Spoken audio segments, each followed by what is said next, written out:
Sir, live pa rin po tayo dito sa programang Lingkod Bayan ni Brother Tony Falcon na ating pinagtatagumpayan at itinutulong sa ating katulad ating mga maralitang Pilipino na talaga pong wala nang kagamutan sa lahat po ng mediko at talagang umatras na sa gustos ng ating budget para sa ating kalusugan. Ngayon po, nandito ang Lingkod Bayan para magbigay po daan sa libre serbisyo publiko. Ano pong tinawag at nilapit sa ating programang ito?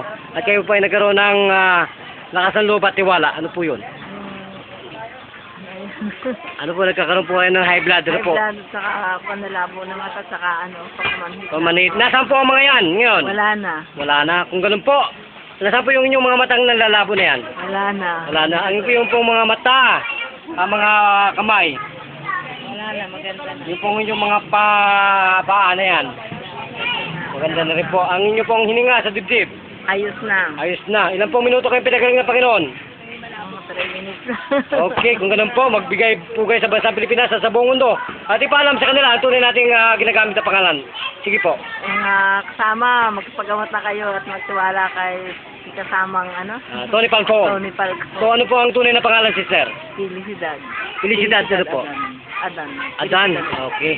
So ilan na po yan, edad, Mrs. Adan?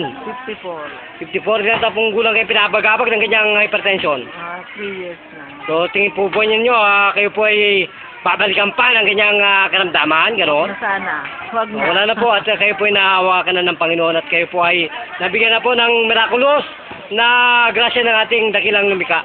So buhay na buhay po ba ang Panginoon sa ating harapan? Buhay na buhay. Bakit po naman? Dahil sinusangkapan po kayo para buhay na.